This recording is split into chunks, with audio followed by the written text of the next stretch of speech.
come to the bold analysis, Uhuru Kenyatta reception in Nyayo Stadium is evidence that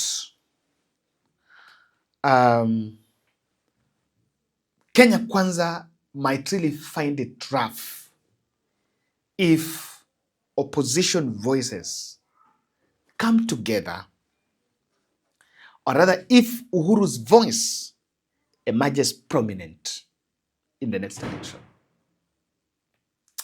I listened to Uhuru, and guys, since Raila died, I think amongst most prominent leaders, I saw Uhuru Kenyatta breaking down when he visited the family in Karen.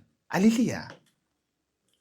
And I said, genuinely, if there's a true friend who one day then wanted Odinga to become the president of the Republic of Kenya, that man, I think I even doubt Junet, that one meant well for Odinga than even Junet. And the way he embraced the family is remarkable. A friend that has come and has shown the love. And Uhuru's speech, I don't know whether state players and the organizers knew it will come out that way. I don't know what they were expecting, because since yesterday, of course, Uhuru has been in the picture. The jubilation that Uhuru Kenyatta received outpaced William Ruto, and Ruto's speech became very boring, had to be cut short, struggled to carry along the audience, but people were not moving along. Just want to compare the two receptions. The first 2 minutes of Uhuru Kenyatta, when he was given that standing ovation, Uhuru Kenyatta had to wait almost 2 minutes. Anajaribu kuongea watu wa, that. Of Kenya, Uhuru Kenyatta, to come and bring me, fellow members, to request our former president, the fourth president of Kenya, Uhuru Kenyatta, to come and greet us and say, Paul, Mr. President.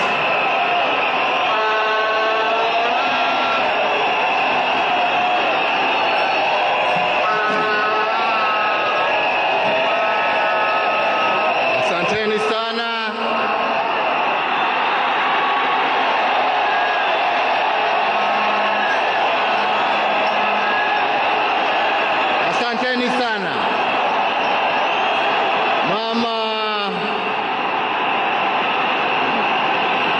Mama Aida Odinga,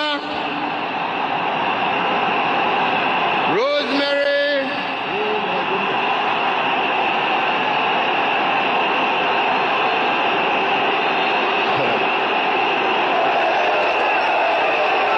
asante sana, nimeshukuru, thank you. Asanteni sana.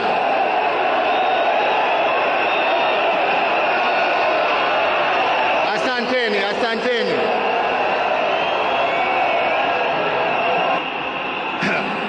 Nianze tena niseme Mama Aida Odinga.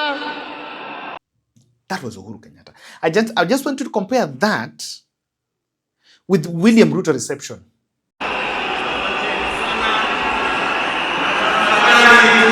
Keti chini. Fellow citizens, friends of Kenya from across the world, distinguished guests, ladies and gentlemen, every once in a generation, there comes a leader whose impact transcends their moment, whose courage inspires change, and whose vision shapes destinies. Enigma, word being, Baba, the man in whose honor we gather here today, belonged to that rare, irrepressible breed of human beings. My dear brother Raila Amolo Odinga, as we bid you farewell, we do so with the deepest gratitude as a nation and as a people. Was very plain.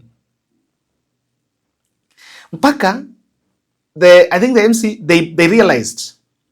And that's why, the President Ruto has the talent of speaking very fast. So that create hype. Unaona kama hyperman, kiongea haraka, huwa unatakari along the people.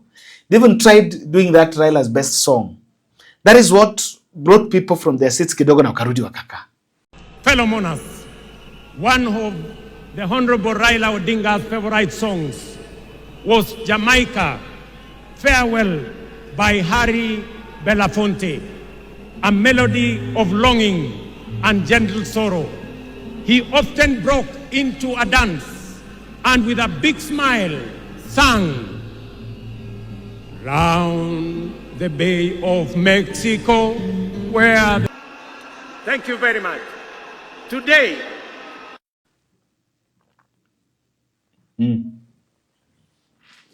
And I think Uhuru knew very well that William Ruto will come with the corporate message, written speech. Uhuru just came to mourn. Unajua, ukitaka kumourn, see speech. If you're writing a speech, some structured speech, no. Uhuru just came to pour out his heart. And he poured out his heart to that crowd. He poured out his heart. Telling them, what he thinks. And I will explain to you why it really, the fact that Uhuru spoke before Ruto and then ilipata Ruto was completely out of it. And by the way, that footage should also be viewed keenly by ODM MPs who have been part of the team sometimes attacking Uhuru Kenyatta. You might be shocked. I was analyzing Raila's relationship with Uhuru, Kalonzo, and Ruto. So, Raila was close to Ruto until 2010, when Ruto jumped ship and went to go with... I was analyzing that with also Mudavadi. Have you guys realized how Mudavadi is beaten? Yeah. But can you check this? Yeah, Mudavadi is also another person I realize ameisha. Bana kifo Raila na imegonga watu. I just realized. I checked this. Mudavadi is also very...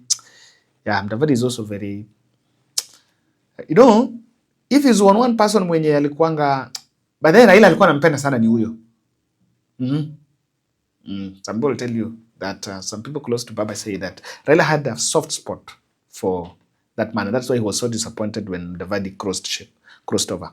So, ukiangalia relationship ya Raila na Uhuru, alikaa na Uhuru, they're only not together, alikaa na Uhuru since 2017. After that handshake. And genuine. And he mounted his presidential bid when Uhuru Kenyatta supported him. Look at Kalonzo. 15 solid years with Odinga. 15 solid years. I'm looking forward to his speech. I'm looking forward to the time he will be given a microphone to eulogize Odinga. That should happen either in Kisumu or Bondo, tomorrow or on Sunday. I'm looking forward to that time when he will be given the microphone to eulogize the man he stood with. Within the Anglican Church. So we will continue this struggle. It's unfortunate because it's a state funeral. They should actually have recognized the official opposition to say something. That's what Raila Odinga would have wanted to do. But you can see even the way Kindiki announced the name that some of us around there with his usual small voice, nobody could hear. All right? But it's okay. It's okay. We must give Raila the most dignified, as Uhuru Kenyatta himself said, right? The struggle to get and to make sure this is a safe nation the human rights of every Kenyan, the right not to sleep hungry, not to go without medicine, not to get your things stolen. You remember I had to stand when... And then William Ruto for 1 year. Sasa hata kama tunaangalia mtu amesimama na baba, do you know William Ruto comes huko chini tena. Mudavadi was Raila's chief campaigner in 2017 under that NASA coalition. What are you saying, bwana? Now, Uhuru challenged William Ruto on the issue of human rights.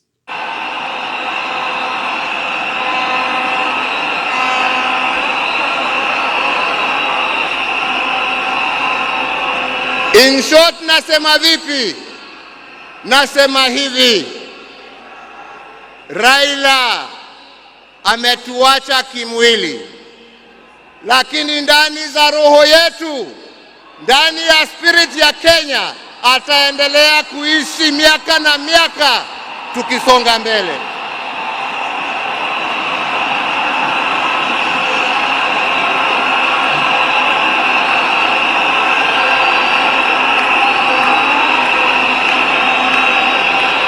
Wenzetu, Raila alipenda amani. Raila alipenda umoja wa taifa letu. Raila alifurahia akiona Wakenya wakiungana, wakishirikiana, wakijenga taifa lao pamoja. Raila alikuwa mtetezi wa haki ya kila mtu. Pahali ambapo alikuwa anaona hakuna haki, Raila ndio alikuwa wa mbele hapo kuhakikisha ya kwamba haki zimepatikana. Na wenzangu, nawaambia hivi, tunawakumbuka wakina mzee Jomo Kenyatta na Jaramogi Odinga kwa kutetea uhuru wa nchi yetu.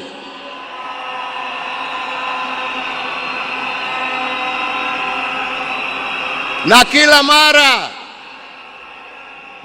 mara tukiimba wimbo wa taifa, tunasema tunatalinda uhuru wetu na damu yetu na jasho yetu.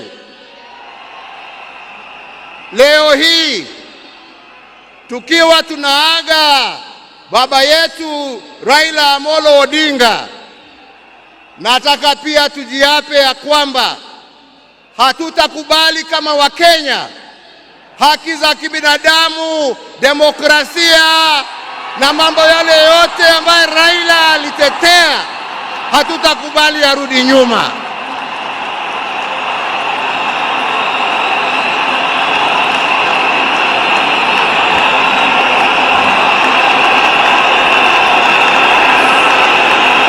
Hatutakubali yarudi nyuma. Tutasonga mbele tukizingatia hizo haki kwa sisi ambao tumebaki na wale ambao hawajazaliwa. This speech was very intentional. And I liked the fact that, why that speech was very intentional and was very important is immediately Raila died, the president rushed to sign some bills, and one of them is cybercrime. So some 20 million sijui ukisema kitu yenye serikali nasema si nzuri, 20 million fine, hata account yake inaweza kuwa deleted. There 20 million, and by the way, I think that thing has to be reviewed. The president someone have to rush to court to stop, because hiyo kitu italeta shida. And it was a bad thing. It was a bad thing for president. Angengoja tu basi izike tu mazishi ishe apate. You cannot take advantage of such an emotional death to pass such bills. And people have been saying in social media, wacha tuzike baba alafu turudi, tutaanza kuongelea hiyo maneno. And I think that is what Uhuru Kenyatta is addressing there. Probably is also addressing the issue of human rights and how people are killed on this and that. So it's something that the president has to be He has to be very keen on it because it's irritating the masses. Now, I like the Jaramogi Kenyatta parable. This parable, wacha niseme tu kadogo. This parable was very, it was good. Listen. Wini baada ya kazi tukiwa tulia kidogo hapo nini, tunapewa kakitu kidogo hapo. Kwani munacheka? Mimi kakitu kidogo nasema uji na chai.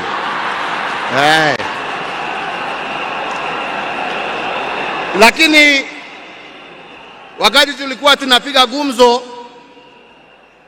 saa ingine tulikuwa tunajiuliza, unajua jamani, wale wazee ambao wameenda, wakina Jaramogi, wakina Jomo, wakina Nkrumah, wakina Mwalimu Nyerere, jameni, unafikirianga wakiketi wanaongeanga mambo gani? Mimi nilikuwa nasema unajua wanaongea siasa kama sisi, wanatuangalia tu na mambo hii yetu ya upuzi hapo, wanatuchekelea. Anasema lakini unajua I'm very keen kujua. Sasa ndugu yangu, umeenda mbele yangu, sasa tayari najua mnajiongeleshana huko, na sio ati niko na haraka ya kuja kuwafikia, lakini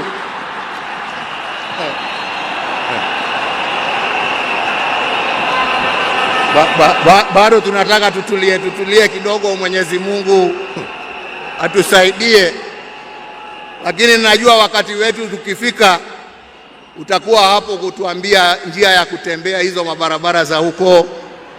Kwa hivyo ndugu yangu, ni kuombee kwa Mwenyezi Mungu akurehemu, akulaze na amani na wenzako, ukijua ya kwamba twakumbuka wewe na yale ambao umebakisha tutaendelea nayo, na familia yako sasa imekuwa yetu, na tutaendelea kuwalinda na kuwachunga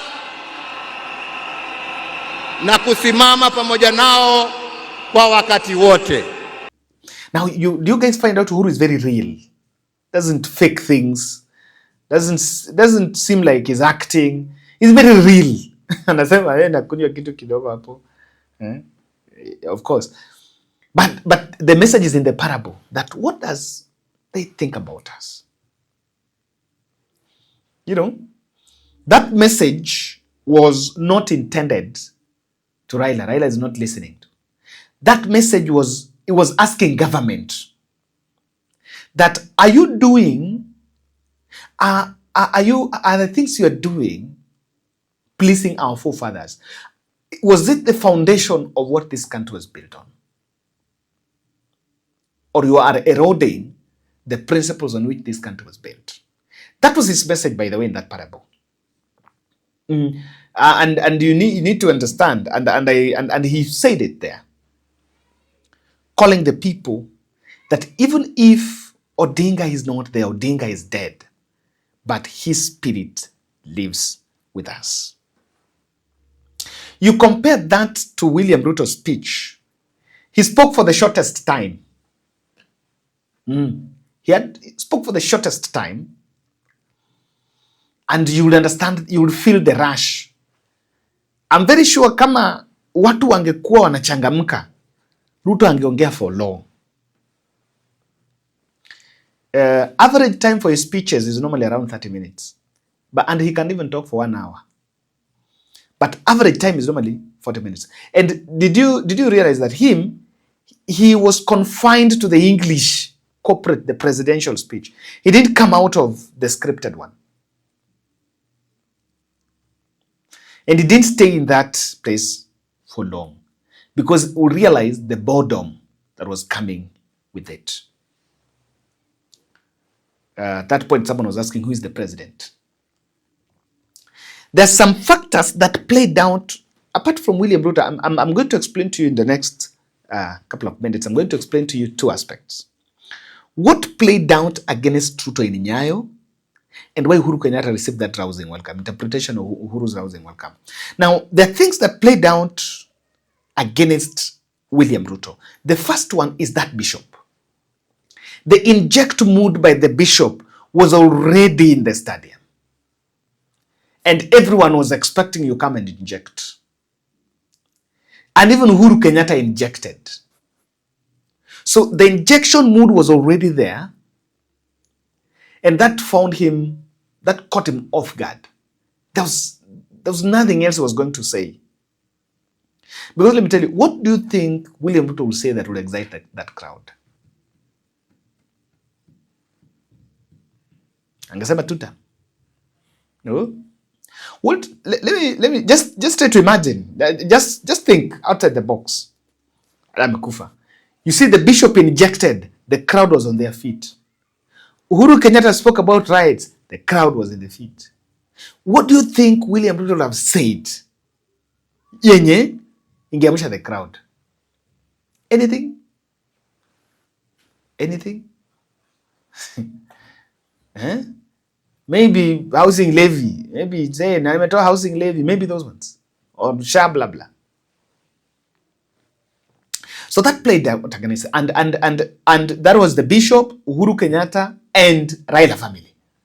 Raila family failing to talk broad-based did not work for him. And that's why I can tell you he struggled. Baba, Agua, he said all those things. Whoever other people were saying, watu walikuwa wanachangama, lakini yeye akisema watu walikuwa wanamwangalia tu. The other issue is the Raila support base seemed to be making a U-turn on broad-based. You know, what would make people to cheer him? What would make people to cheer him? Number one was Baba amekufa, ametuacha broad-based, na huyu ndio kiongozi wetu. That is, I'm very sure if Babu angesimamishwa hapo, Babu angekuwa na more crowd than even the president. And that is why I can tell you, no one from ODM, because I'm very sure Sifuna angepewa microphone, wangeshout Babu, Babu. And even in Bondo, if Babu will be in Bondo, and the state will make a mistake of not giving Babu chance to eulogize Baba, the crowd will demand for him. That I can tell you. That I can tell you for sure. Why? Babu, look at Babu welcome yesterday in Kasarani. And what am I saying? Babu is anti-broad-based. The people are anti-broad-based. So they are making that U-turn. And that is why, you know, when they see Ruto, the only attachment with Raila support Ruto is broad-based. The other mistake that played against Ruto after Raila's death is the Kasarani killings. Sometimes we make mistakes. Sometimes you wonder what's wrong with the state. Yani unashindwa nini mbaya. I was being told, me yesterday I was in Kasarani. So me I saw 3 people going down. Even though I cannot tell the bullets came from where. Now I was told jana kwa line, mali viewing ilikuwa inafanyika, someone went there and I don't know, anataka kuchukua mwili or something like that. And then that person was shot. You know? Now, it was a big mistake for killings, for the state to allow for that small thing to bring in the killing of a Kenyan. We've established that those who are shooting ni wale wenye wajulikani, wale wanakwanga wamefunika huku macho ndio yanaonekana, hao ndio walishoot. It was a mistake to go that direction. Those killings annoyed the people, and I checked through social media. People were asking, Baba, tuliuawa kama uko alive, tulikujanga tulikuwa tena tunauawa kama uko. And that there are some people, those things, that mood, people see Ruto and they're like, you know, and sometimes it's a security operation, yes, that maybe Ruto is not even, and he has no powers about it. But his people do things here. Then the mistake he did is that rush to sign cybercrime bill. That bill is affecting social media. And I'm wondering, I was saying people saying, you can shut internet, you can control it, blah, blah. But watu wengi, almost 50% of the Kenyan population is in social media. If not Twitter, Facebook, TikTok, YouTube, including us. In fact, we are making a living from it. So that really pia imegonga nyoyo za watu. And if you ask me, those are some 4 factors that strongly played against him in Nyayo. Now, what about the rousing Uhuru welcome? What about it?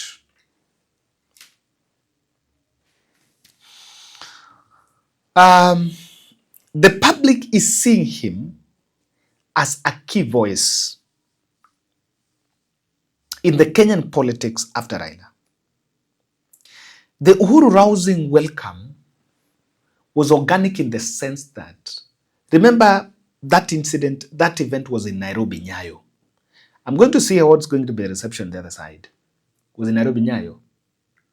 All those who were there, people recount his time with Odinga. And you know, even if Raila was in broad-based, did you ever see Raila attacking Uhuru Kenyatta? Even though Uhuru Kenyatta was not supporting broad-based. Did you see him making, his MPs were making some reckless statements? But did you ever hear Raila? In fact, Raila once went on record to say that Uhuru alimpigia simu, akamwambia atafute Ruto wasaidie nchi. Yes. Yes. So that really played well for him.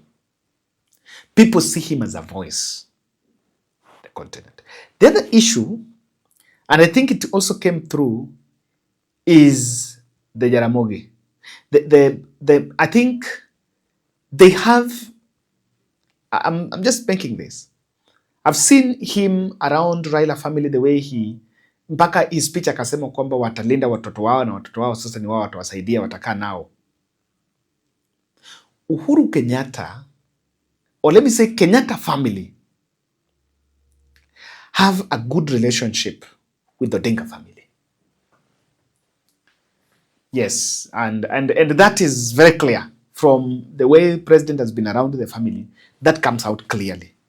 And that is why William Ruto was outpaced. I'm told some people walking out of the stadium, immediately President Ruto started talking. And you'll understand that his speech was very short. That is not normally how he makes his speech.